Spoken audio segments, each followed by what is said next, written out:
join NATO, they can do so. We were building a Ukrainian army deliberately in eastern Ukraine for one purpose and only one purpose, to attack Russia. And then that happened since 2014. Yes, absolutely. Well, we had already provided assistance in various forms, but it became a major focus for us to build a new Ukrainian army on the NATO model.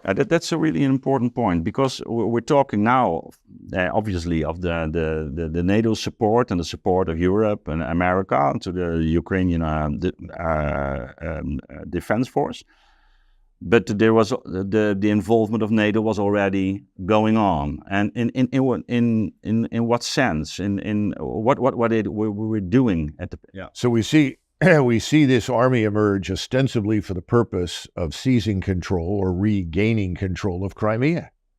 This massive force of over 400,000, I think, was. And how big was that support at the time, from 2014? In billions? Have you any idea? Billions of dollars coming out of the United States and NATO countries, particularly Germany and Great Britain and France.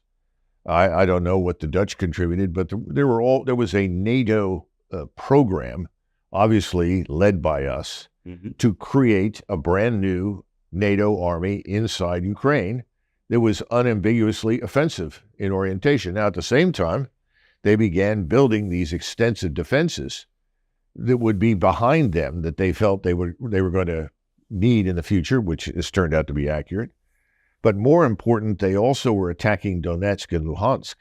And between 2014 and 2022, when this war breaks out with the Russian intervention on the 22nd of February, there were more than 14,000 people in Luhansk and Donetsk killed by Ukrainian military action.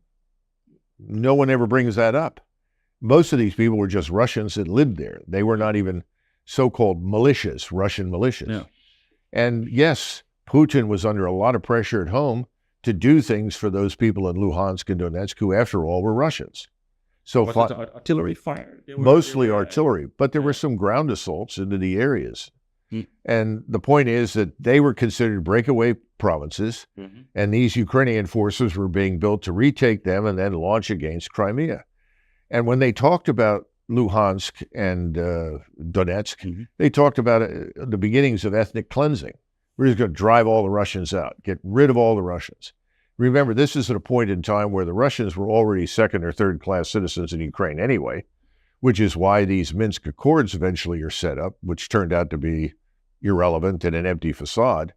But the point is that even Angela Merkel later on said it was only to spare some time, buy time. To build the army. Yeah.